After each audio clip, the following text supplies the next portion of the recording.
What's going down? From the Twin Cities of Minnesota, the streets of Chicago, it's your girl, my girl, everyone's girl. It's What's Going Down with Lyrasis. What's going down with Lyrasis? What's going down? What's going down with Lyrasis? What's going down tonight? What's going down with Lyrasis? What's going down? What's going down with Lyrasis? What's going down tonight? What's going down with Lyrasis? What's going down? What's going down with Lyrasis? What's going down tonight? What's going down with Lyrasis? What's going down? What's going down with Lyrasis? What's going down tonight? It's going down tonight. It's going down tonight. All right. Woo, we're having a little difficulty here. There you go. Can you hear me now? I can hear you. Yes, ma'am.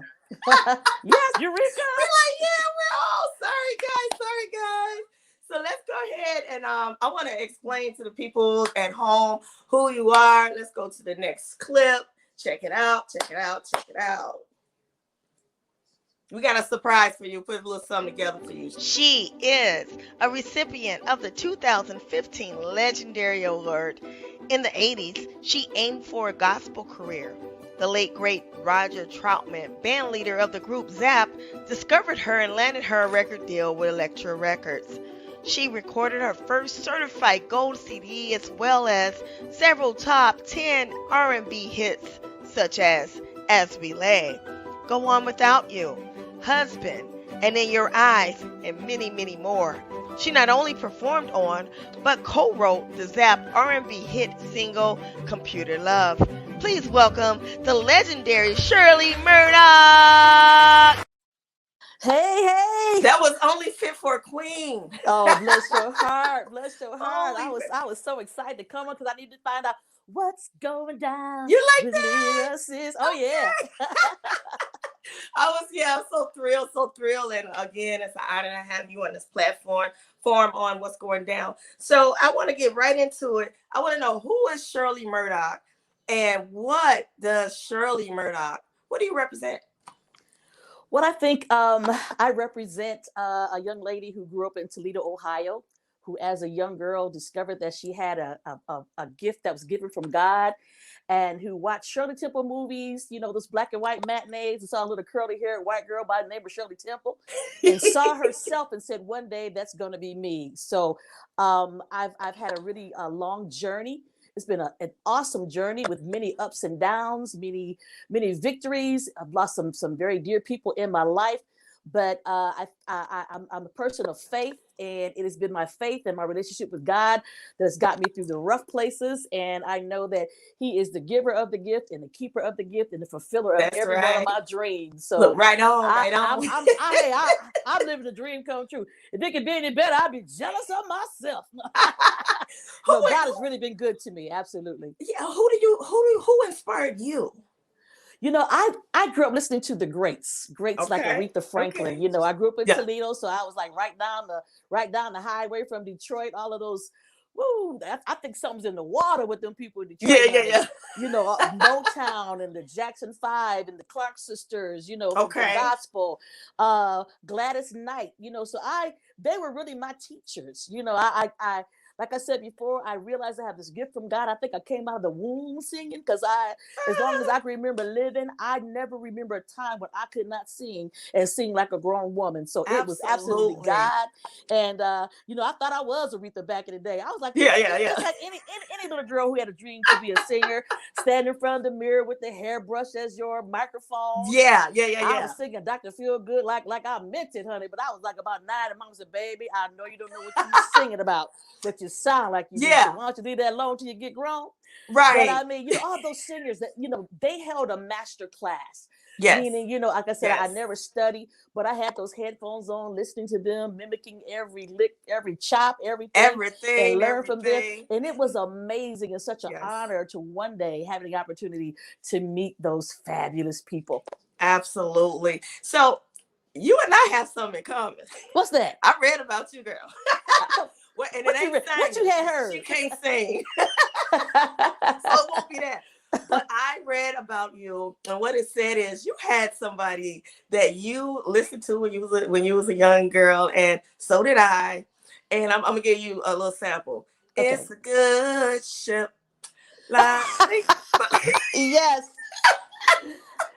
Yes. Where bonbons play.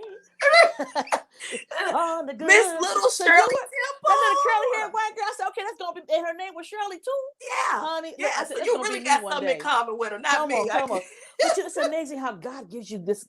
He Yeah. gives all of us this thing called a dream, Yeah. and your dream is that glimpse of yourself in the future. And that Okay. dream is connected to your passions, it's connected to your talent. And Yes. I saw myself in that little girl. And You I'm did living that you. dream. Yes, I'm living that Okay. dream. You know, And of being it a was singer. crazy. It was crazy because she didn't look like us. We didn't have a lot of brown little girls on there. And when I found out, my mom, because she's back from the 30s, right? Mhm. And so my mom told me, like, she my age, but they kept this little girl over the generations. Yeah. And I just was so mesmerized by it. But that Yes. gift didn't carry over to me, Shirley, because I can't hold a tune, honey.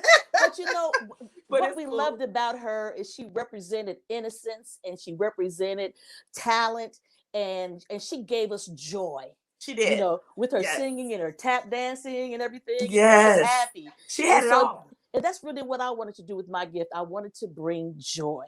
Yeah. So as a little girl, who would you say, who's the little bitty girl in Shirley? Like, how was you when you were growing up? Who was that little girl? Did you know you had a gift?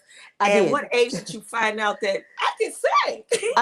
I always knew that I could sing. And, Really? and what helped me to realize that was the response of the people when I would sing. And when, as a little girl, when I was singing in church and people would respond, I mean, I know that I could string some notes together, you Yeah. know, Yeah. but only when God touches that gift can people be uplifted, you know. Right. Right. So he Okay. anoints us, when his presence is on that gift, then you can Okay. lift burdens and people feel better and they respond to it. Either they might lift their hands, or the tear might come down, they might get goosebumps, you know, or chicken wings, Wow. you know, Wow. but they feel something. And so I realized that was God. And something that my choir director said to me at a really early age, he said, never get puffed up. That's an old school term, church term. Right. Don't get puffed up.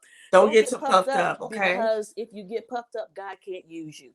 And I Okay. never wanted to get puffed up, a lyricist. I always wanted God to be able to use me.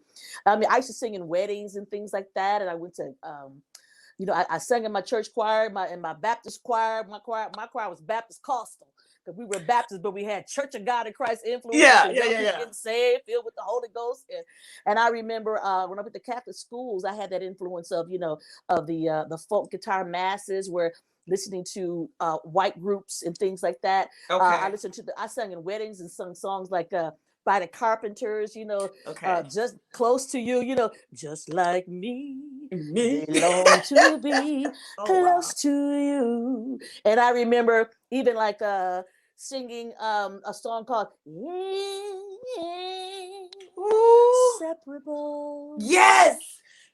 So I will Natalie always Cole. be, Natalie yes, Natalie Cole. And what blew my mind is one time I was singing at a wedding, and I felt the same thing that I felt when I was singing gospel.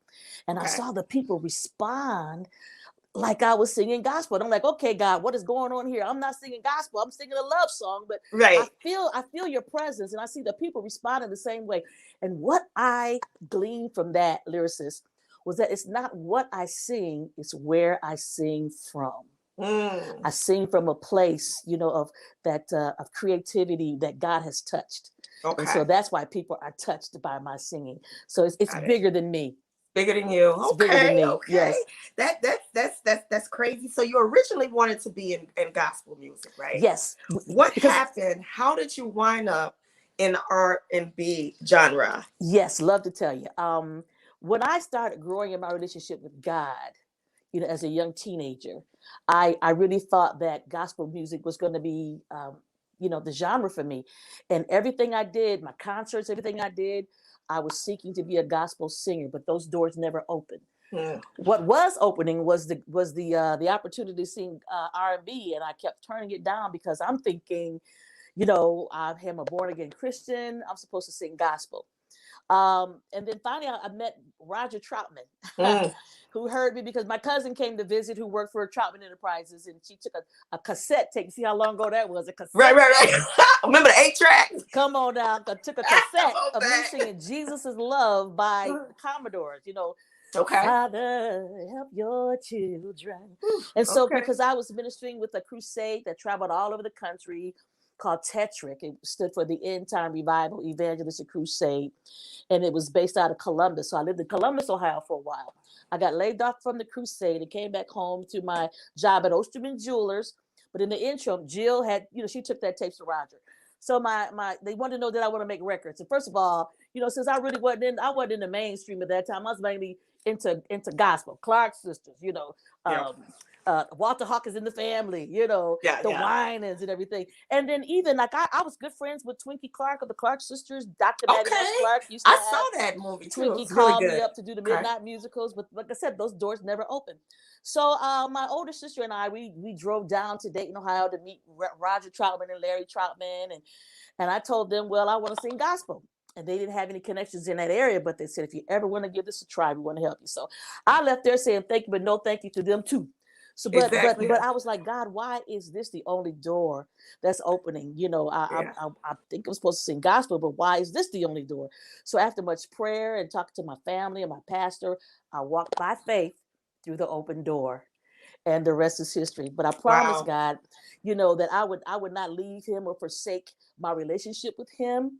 I would treat it like any other job. When I worked at the jewelry store, when I worked retail at JCPenney's, or whether I was working, in the dietary department as a young teenager at Toledo Hospital, you're just who you are wherever God plants you.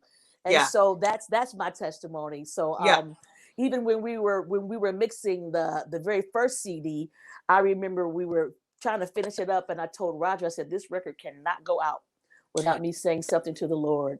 And there's a little short song on that particular album called Tribute. And it simply says, I shall not forget what you've done for me. I shall not forget how you set me free. Everywhere I go, everyone will know that Jesus lives within my soul. Wow. Thank you for this time to say what's on my mind. You're everything to me. And let me tell you, we did that thing in one take. And the record company did not want that song on the record. Of course not. Of course. But Roger and Larry both fought to get that on the record song, because they knew what that meant to me. Every record after that, every concert, I always acknowledged the Lord and gave him the glory for everything. That's beautiful. And then God finally opened the door, and we can get into that whenever you're ready. How that transition. And people ask me all the time, well, how'd you transition from R&B to gospel? I'm like, well, first of all, the transition wasn't for me; it was for everybody else, because I knew who I was. You knew who you was. Yeah, speaking of that, Shirley. So let's go back down memory lane. Remember that song? Back down memory lane. I know thank you. But speaking of that, I remember 12 years old, 13. And Inglewood, my childhood friends from Inglewood area back in Chicago. So we used to have these house parties.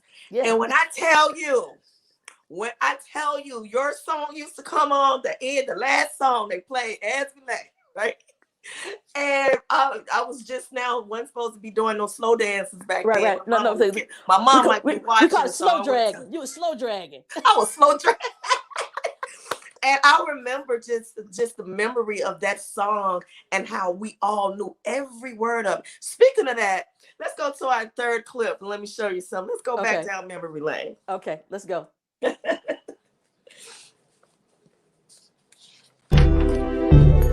morning,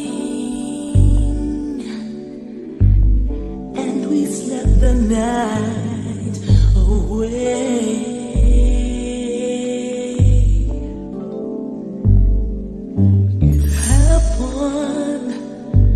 Now we can't turn back the hands of time.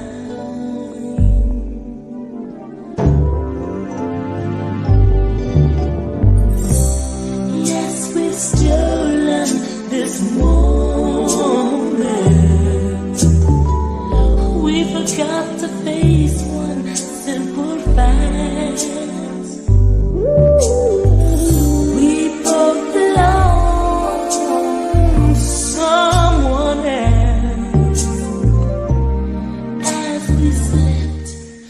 the night away. It's morning, sunlight shines across. Yes, honey. Did that go I back no back down longer memory need lane? astrology, thanks to modern technology.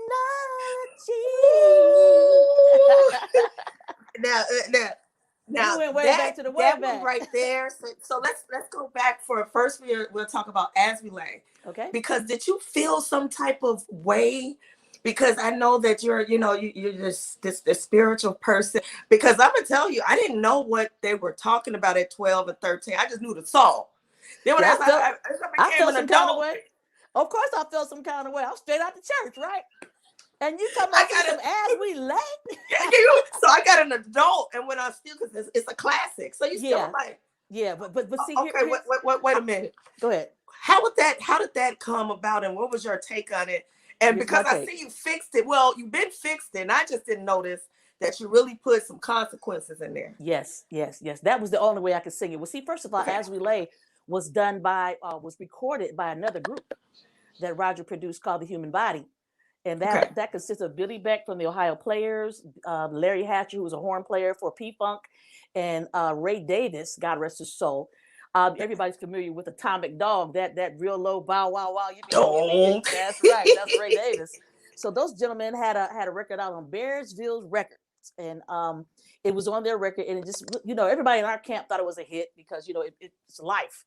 Yeah. And so, but it never really got into the ears of the people. There are a lot of great records that sometimes never get heard.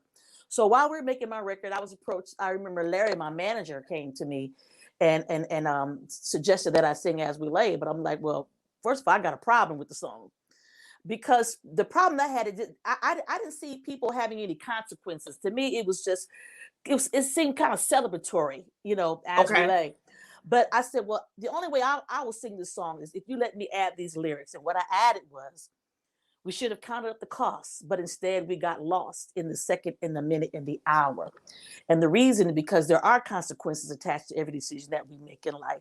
It's bigger than you. Everything that you do, it affects everybody in your world, everybody in your atmosphere, your stratosphere, in your orbit. And so I didn't want it to be a celebratory song about infidelity. I wanted it to be a sad song about regret. Dirt is done in the dark. So when the verse comes in, it says, it's morning, sunlight shines across your sleeping face. A new day brings reality, and we must go our separate ways. So consequences. I can lip sync real good. So what happens is now everything you've done in the dark has now been exposed by the light of day. Yep. And now you have to face the consequences. She said, I would never want to hurt her. He got to go back home. Right. She got to go deal with whoever she going to deal with.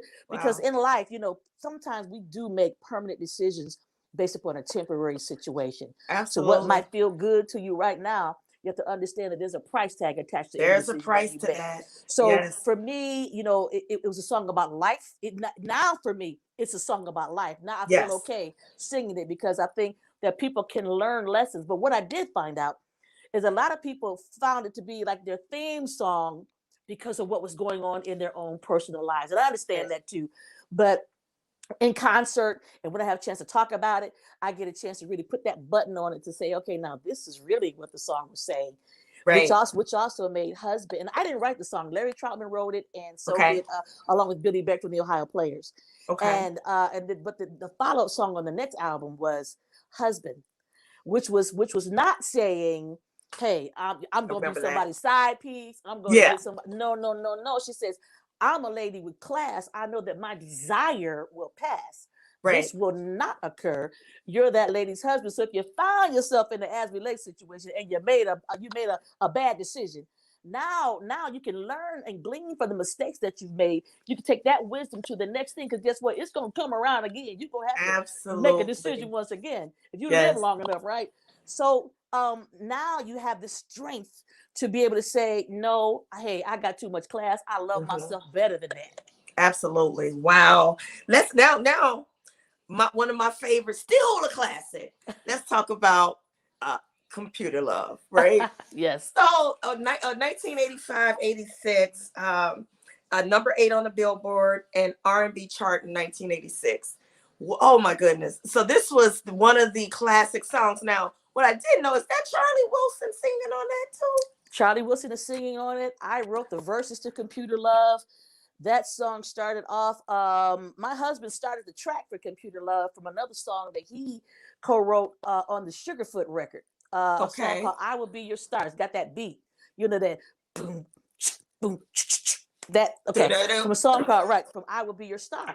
So also at that time, Roger was kind of feeling like, hey, maybe people are tired of hearing the talk box, and he was having a conversation with my husband, who was also his music director, and his keyboard player, and he said, no, Raj, I don't think people are tired of hearing the talk box. Maybe you just, come at it a different way. Maybe, do a ballad, do a love song, maybe 2 computers.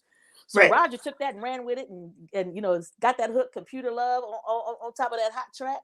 Yeah. And one day Charlie Wilson came into the studio. He came into town, and, one thing about singers, when we hear some good music, we want to sing. And so Roger was so funny because if he was going to record you and you singing out into the open air, he wanted you to shut your mouth because he wanted to get it on tape. Right. So exactly. he didn't want they say he put some duct tape on Charlie's mouth until he was ready to record it. So anyway, so everything that Roger did, because the verses were not done at that time.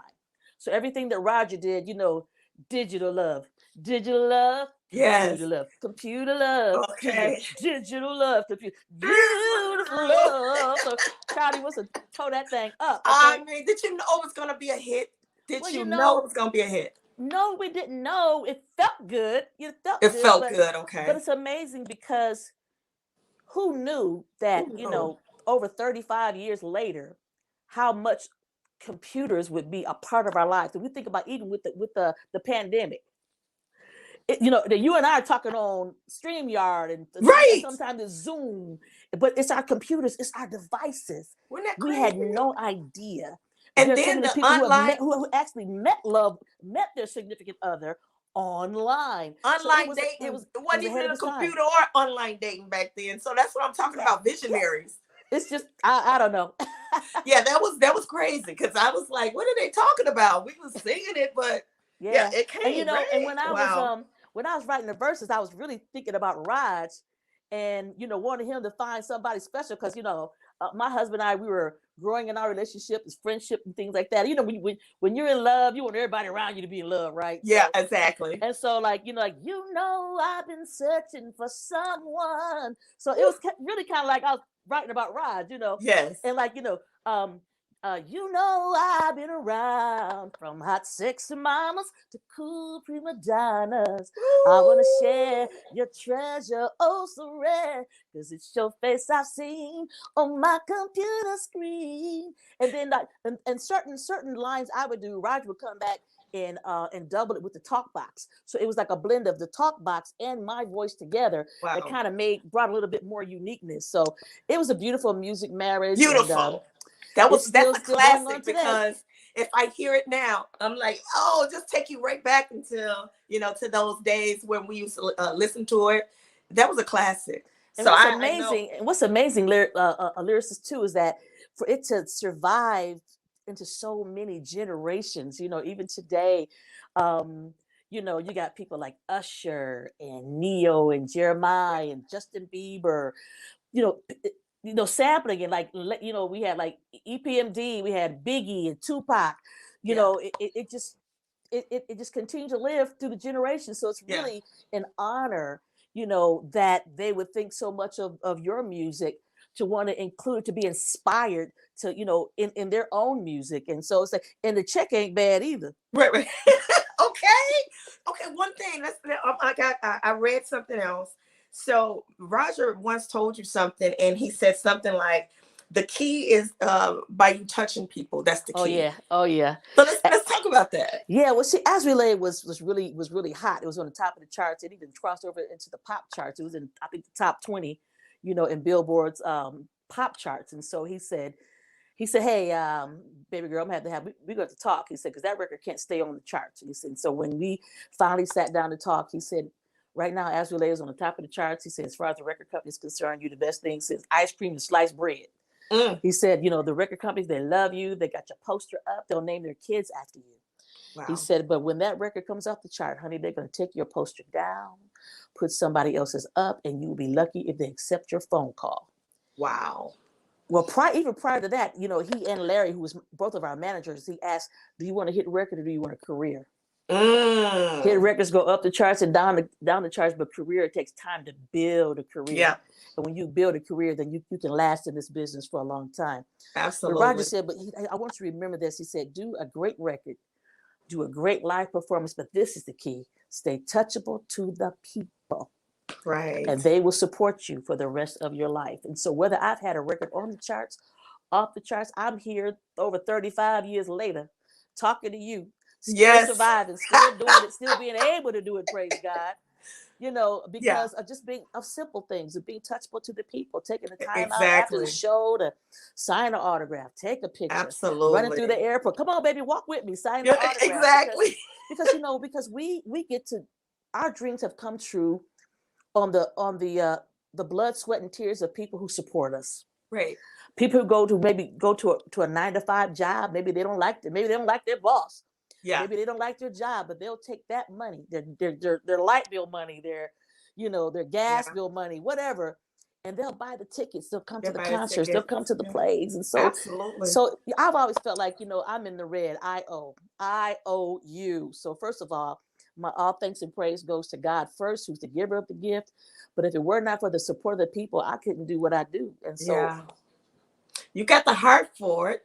So I read I read somewhere where you was talking about people really holding on to their dreams. But you said something that caught me. You said, but don't sell your soul. Now, I know that that's a little cliche for a lot of people. A lot of people use that. What does don't sell your soul? What does that mean from your perspective?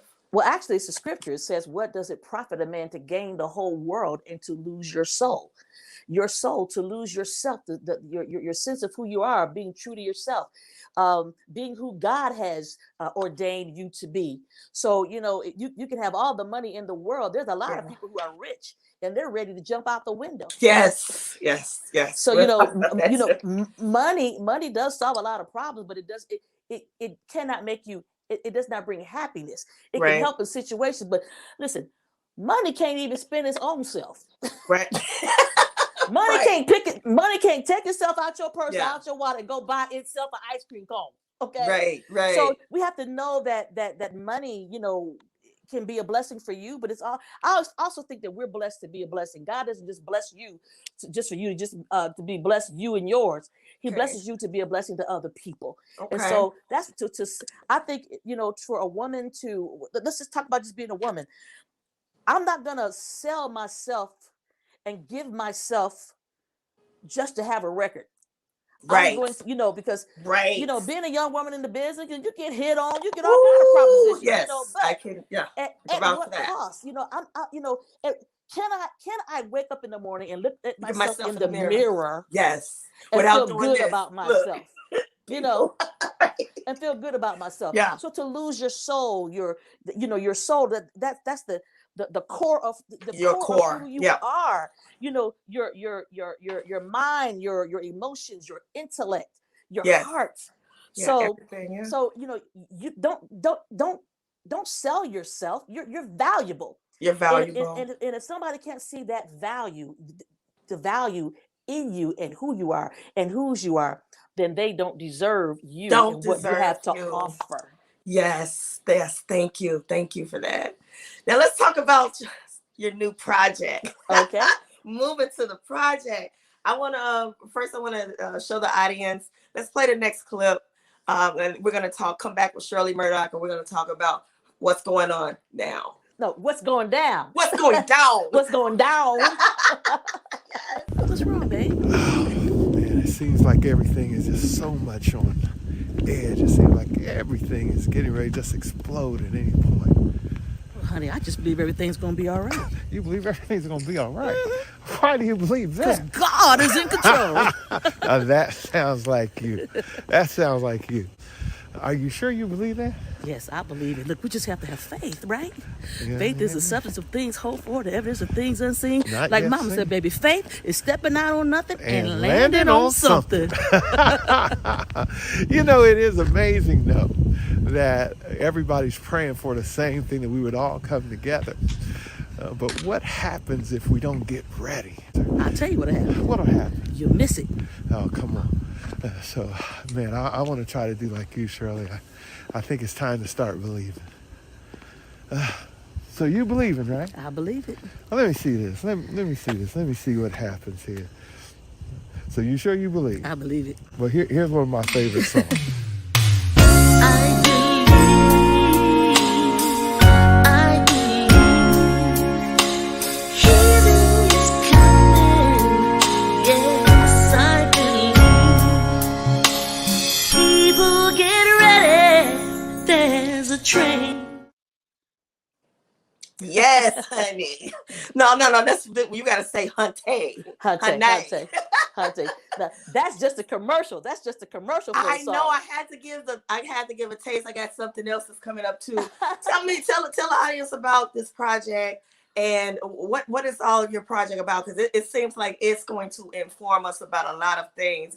I'm gonna play another one of your videos, and it touched me so much. Love this song. It's one of my favorites. Okay. But tell the audience about your project. Where can they get it, and what's one of your favorite songs on this project? Okay. Well, this is just the really like the first release of the project. We're still working on the full CD. The working title for the CD is called Life Songs, because that's what I've always sung about, life. Yes. And for me, I know that we're body, soul, and spirit. I think I want to do a project that would speak to every part of the human experience. We're husbands and wives and mothers and fathers and brothers and sisters, and we're believers, we're faith people. And so I wanted to sing songs that would reflect all those various aspects of who we are. So whether it's a praise and worship song, or a sacred love song, or a song to encourage women to take back their power, like I have a song called I Love Me Better Than That. Yeah. To lay here and cry, or to stay here and die, baby. Right. I'm going to get my life back. I know I made my mistakes, but it's never too late.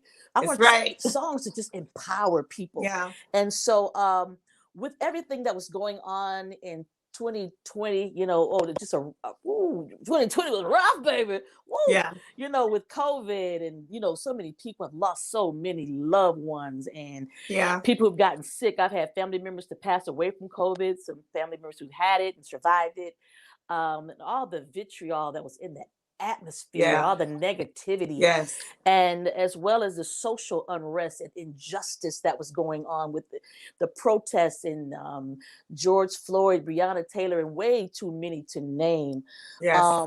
But I grew up in a time when the music reflected what was going on in society. Yeah. Whether it was Marvin Gaye with the Vietnam War, Brother, what's going on, or James Brown, Say It Loud, I'm Black and I'm Proud, or Donny Hathaway, Young, Gifted, and Black, something that would pour into our community, that would remind us of who we are and our ancestors, and how far we've come, and we shall overcome, and things that would always inspire us. And so we wanted to put something to the atmosphere, Lyrasis, that would promote healing and help and hope. So we were debating it. We were going to write a song, because we're songwriters too. But we found that Curtis Mayfield impression song, People Get Ready, because everybody was praying. We were praying for an answer, praying for unity, praying for a new administration, praying. But when you pray, baby, you got to act like God hears you and you believe it's going to happen. Absolutely. So, because I don't know no mama that when she finds out that she's getting ready to have a baby, don't start getting ready for that baby. She start getting that nursery ready.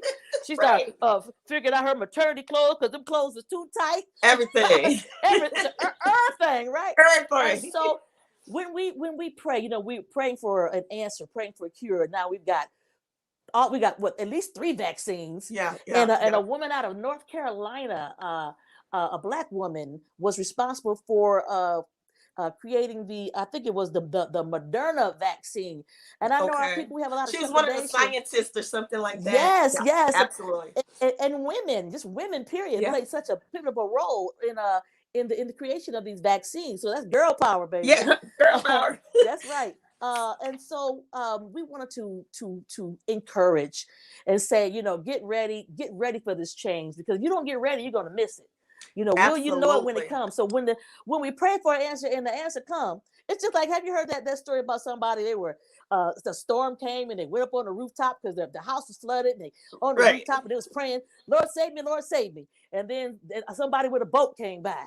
And he said, no, I'm good. The Lord gonna save me. Then the helicopter came by to try to save him. No, God's gonna save me. Then the person died, got to heaven and said, God, what happened? I thought you were gonna save me. He said, I sent you a boat and I sent you a helicopter.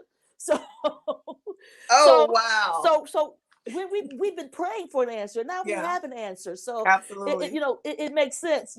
So for me and mine, not nobody else, for me and mine, we took the answer. We've already taken our second dose of the Pfizer vaccine. Okay. 5, and we just need to do everything we can do so that we can get our lives back. Yes. But so that's why we did the song, to encourage people. You don't need no ticket. All you got to do is get on board. You don't need no get on board. All you got to do is thank the Lord. Get ready for this change. So the train of change is coming. Say it again. Speaking of that, Shirley, yes. I want to play this next song because this one right here had me. I've already rewind. I've listened to it a couple of times. I love this song. So let's go to this next video. Okay. And tell me a little bit about this. All right. Something. Okay, a little something.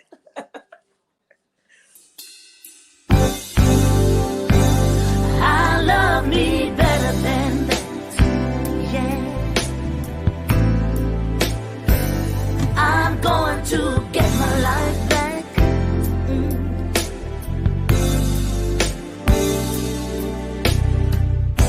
As I look in the mirror, a broken woman I see, broken down by the streets of life's journey. That broken woman is me. So I take me a little ride back down memory lane, past the verbal and the physical abuse and all the trauma and the pain. I've got to flee from this crazy situation, 'cause it's driving me insane. Now I'm packing up all of my broken pieces and a little bit of strength that remains. 'Cause I love me better than that. To lay here and cry, stay here and die. I'm going to get my life back. I know I made my mistakes, but it's never too late. Do I have any sisters who will agree with me? It's time to come to your senses. It's time to face reality. I hear you, sister girl, when you're saying, I just don't wanna be lonely. But it's impossible to love somebody else when you don't even love yourself. It's time to flee from this crazy situation, 'cause it's driving you insane. So come on and pack up all your broken pieces and all the strength that remains. Pick up yourself and say, I love me better than that. I love me so much better. Yeah. Ooh. I'm going to get my life back. Yeah. Whoa. The enemy comes to kill and destroy, to take your hopes and dreams and just steal all of your joy. But as a child of God, I hope you can see that He'll renew your strength and He will give you victory. I love me better.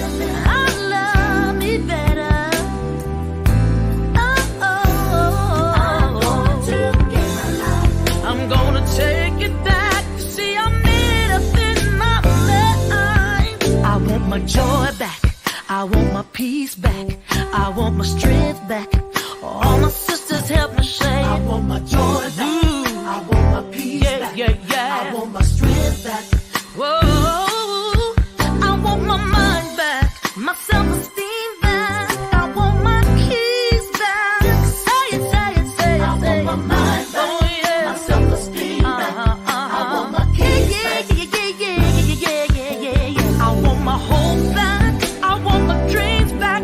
So don't you come back. No, no, no, no, no, no, no. I want my hope back. I want my dreams back. So don't you come back. I'm gonna get my life back 'cause I love me. Yeah, yeah, yeah, yeah.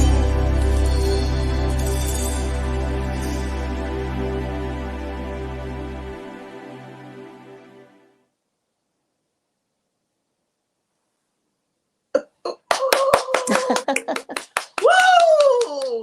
Can I say that that's the new women's anthem now? I want my Wow. keys back. Come on I now. want my keys Because back. you know, sometimes not only are we giving the key to our heart, sometimes we're giving them physical keys back. You need to take them back, Okay. baby. That song touched so many elements, and it goes into so many different dynamics. I can go all over the place. One thing that I saw about the video, what touched me, is it touched all of the problems that women have today. And I am a big advocate about mental health, right? And I wanted to touch with that about where you stand with mental health. I'm sure, like the rest of the world, saw the Meghan Markle and Prince Harry interview with Oprah. And not to go into politics, but one thing that she was talking about was she had the courage to speak about where she was. She's the Duchess. She's married a prince. She's rich and famous, but yet she has suicidal thoughts, right? Yes. We as Black people, we do not go and seek counseling and therapy, and so many things going on with COVID. And we have some statistics. Where do you stand with mental health? Well, I think that mental health is a very important issue. Yes. In the African American community, we tend to put a stigma on mental health, like it's something negative. If you're having a problem, mental health could come from all kinds of ways. A person could have post-traumatic stress. Yes. A person could have been abused and misused, and carrying that around. A person could have some type of chemical imbalance going on. We need to treat mental health like we do any other disease that attacks the body. Yes. It's something that attacks the brain. Yes. And so oftentimes, as Black people and families, we have so many secrets. Yeah. So many awful things happen within, young girls getting abused and don't nobody believe them, and they want to, don't tell nobody. So you walking around keeping somebody's secret. It's got you held hostage, but I think that it's important to just really start to be open and to take that stigma off and say it's okay to seek help. Yeah. Help is out there, and there's, suicide prevention lines. I think everybody should have it in their phone, because you never know who you might run across. Could be somebody in your family, could be a stranger on the street. And so it doesn't mean that you're crazy. It just means that you need help. Maybe your brain is sick, maybe you're emotionally sick, but there's help out there. So if we would take the stigma off, I think people would be more open to getting help. Yep. It was heartbreaking to hear that in the midst of how we would think Meghan's life was, fairy tale, but what was going on behind the scenes and she was being just bombarded with so much negativity, as a Black woman in the press, being called all kind of crazy names. And things like that. It was heartbreaking. It was hard to watch. Yeah, and not feeling like anybody was coming to her rescue. No. So it brought her to a point of feeling like, well, maybe maybe I don't deserve to be alive. Maybe I don't want to be alive. But Right. everybody's life is worth something. Absolutely. And so, and everybody's life is valuable. So we have to, especially in the Black community, we have to make it not such a negative to be able to talk about, it's okay to say I'm not okay. It is okay. And I mean, Yeah. even in it, with COVID, people have lost so many people in one family. How are you going to be okay with that? So Exactly. you might need help to be able to rationalize or kind of figure out what's my next step. Of course, as Black people, it's been our faith that has got us through, honey. We wouldn't have survived, Right. with our relatives in the cotton fields and everything, Yes. believing it's going to be a better day. And it Yeah. is a better day. It's we have so much further to go. But compared to where our ancestors were, we've Right. really come a long way. But we have Absolutely. to encourage each other and encourage our kids. Check on your kids. Baby, are you okay? These kids, they've never been in a situation where they're Yeah. learning virtually, where they have been snatched out of their social life, snatched away from their friends, and feeling lonely, and parents, don't know what to do. So seek counsel. It's out there Think for you. counsel. Yes. It's okay. If you're a Christian, there's also Christian counsel. Yes. There's somebody Absolutely. out there that can That can help. help you. So never feel like there's not any help. Of course, we pray, but God has given people knowledge, and people have gone to school and prayed to learn how to be a help to people. So Yes. Yes. And and to add to your points, just some statistics out here about it. 40% of U.S. adults said that they had at least one mental health event, and a percentage of that is leading to suicide. I did say 40% of adults. 40%. And another interesting fact is in the Caribbeans has the lowest suicide rate. So I don't know what's in that water, but I know where I'm going to my next vacation. Yeah. But you know something about the Caribbean and like in Jamaica, we're so Yeah. but they are like relaxed, y'all, man. Just Yeah, it's gonna be man. Yeah, okay. man. Yeah, man, it's okay. Yes. So they're not in a hurry. They're not necessarily on a time crunch. No. It's very, very relaxed. So it's so relaxed that it has a calming feeling, and water has a calming feeling too. So Absolutely. So, yeah. thank you for that wisdom, Shirley. At the bottom of the screen, you'll see the suicide prevention hotline. Guys, please, if you want to just reach out, if you see someone that may be suffering, please reach out to them or call the suicide prevention hotline, and they can get you some help. You know So what with stood out? You know what stood out? What she said? She Yeah. said she was afraid if she didn't say something, Yeah. she might do it. might do it. So you need to say something Say something. so that somebody around you can help you get some help. Absolutely. And with that, what I want to talk about now, get something a little bit more upbeat. This generation, I say that you are one of the ones, and there are artists that have the original DNA footprint. What I mean by that means when you come on and when you listen to the radio, you know that that's Shirley Murdock. You know that that's Vandross. You know that that's Minnie Rippleton. So you have this. But today we see the generation. I have to ask my daughter and son, like, who is that? And then 5 minutes again, who is that? Now is that the same? Because they sound, not many, not all, but this music does kind of sound alike now. Who are some of your favorite artists today? Today, Yeah. well, I love her. I love her. I do. I love Lyrasis. I love her. She's one of my favorites. And I like SZA's vibe. This is fine I too. like her vibe. You know what I mean? Yeah. And there are songs and artists that I like. Maybe the lyric content might not be my thing, but Yeah. I always feel like every generation deserves their opportunity to express their truth in their language. Exactly. And just because it's not your language, Yes. doesn't mean that you should shut them down. Absolutely. So Absolutely. I try to listen, and like I got, my son is 29, and I listen to a lot of music with him, and and then my husband always he encourages me. He says he always said, you need to listen to the top 10. You need to know what's going on. You need to hear the music that's going on out there. And I think that's important too, because a lot of young girls, young singers, they tell me how they glean from me. They glean from me like I glean from Aretha Franklin and Gladys Knight and Yes, Patti LaBelle and all those sisters, you know. yes. But I think that I think what I would love to happen, and I think is needed, is there has to be a coming together of the generations, the Oh, yes. old school, new school, but I just call it school. Just school. It's Just just school. school. But I think, and actually Ed Gordon said this one time. We were at a convention, might have been an NAACP thing in Columbus, and we talked to him, like, you know, in the corridor of the convention center.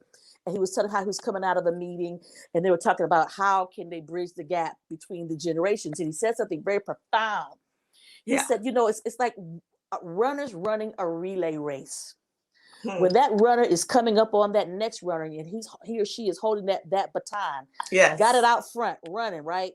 And the person that's getting ready to grab that baton, you know, Respect. at some point, they have to hold it together and run together. Otherwise, Mhm. to make that exchange, otherwise they'll drop it.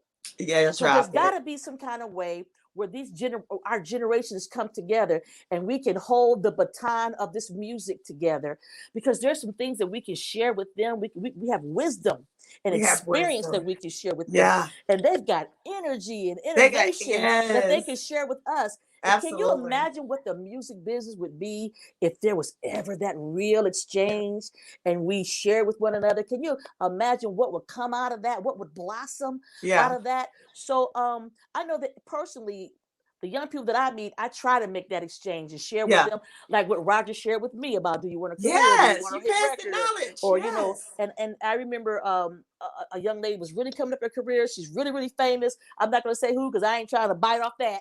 Right. But the point is, I remember she was just really getting started, and I went to go see her in concert, and I was backstage talking to her, and I said, "Baby girl," I said, "listen, you got a lot of voices coming at you, okay?" I said, "But when it gets crazy," I said, "remember your base. You can always go back to your base." And I know she has a spiritual base, you know, her relationship with God. I said, "And if somebody's coming at you with something that don't line up with the word, you know that ain't God. You know that ain't right. But Exactly. always know that you can always get back to square one. Yeah. Always know how to get back to square Yeah. one, because that's where your strength is. Absolutely. That's where the core of who you are is. So I try to share things like that, and you know, I try to use technology. You know, hey, I'm on Clubhouse. I might show up in a room every now and then, and it's amazing. Yeah. The respect that I get when I come Yeah. into the room. Oh, And yeah. I feel like Oh, people yeah. don't owe you, but see, I don't take it for granted. People don't owe you Yeah. that. Yeah. They don't owe you Exactly. that. They don't have to do that. Yeah. But they show me the respect. The And respect. And I that's what try it to is. share with them the things that I've learned and try to encourage them. You know, I toast Jesus with me everywhere I go anyway. Right. But I mean, it's really a wonderful That's exchange. beautiful. And just most recently on Clubhouse, there was they did Dream Girls in the Clubhouse. Oh, wow. Yes, it was awesome. I And bet so it was awesome. I ended up being one of the judges for the audition, and Shirley Ralph was one of the judges. Oh, wow. And so a lot of, you know, singers, you know. Yeah. And Yeah. so I just come on, you know what I mean? And then I get Yeah. Instagram, and they'll come on and, you know, ask me to sing something. I'll do that. And Yeah. I got my YouTube channel. I'm on You got, Instagram. so I'm you a- all girl, come on now. I'm Yes. trying to keep You up. ready. I'm So trying you to keep say, up. you ready. I'm ready. You know, You I ready. got my Twitter. Well, so I- what my last question to you. Sure. Would you be interested in doing a Lifetime movie? And if so, who would play your role? Who would Wow. be Shirley Murdock? Yeah, I gotta put you on the spot. Probably at some point I would be interested in that. Who I think could play me? Yes. I think Shanice could play me. Shanice, oh shit. Shanice Really? could play me because number one, she's a big fan. Okay. She could play me. Oh wow. um, Nice. Hey Shanice, you heard that right? She could play me. Kelly Price could play me.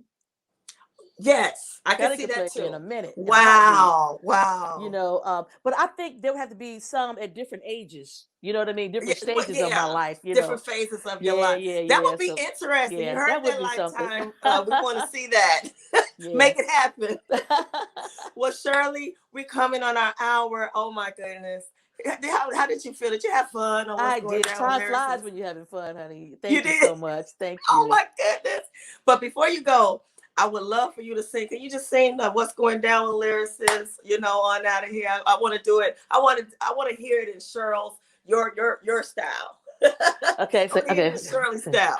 What's going down with Lyrasis? What's going down? What's going down with Lyrasis? Come on and listen and see what's going down. Ooh, thank you. I had the best time. I wish you well in Thank all you. your endeavors. I know that we haven't heard the last of Shirley, so I would love for you to come back when the project, so we can look at a couple of more of your videos. Okay, Thanks again for coming on this platform. Thank you for having me. Big hug, big hug. You muted yourself. God bless you, baby. God, thank you so much. All right. Thanks care everybody for tuning in. Mrs. Shirley Murdock, the legendary Shirley Murdock. I'm your girl, Lyrasis of What's Going Down. You guys have a great night and y'all stay safe. Take care. Bye-bye. Good night.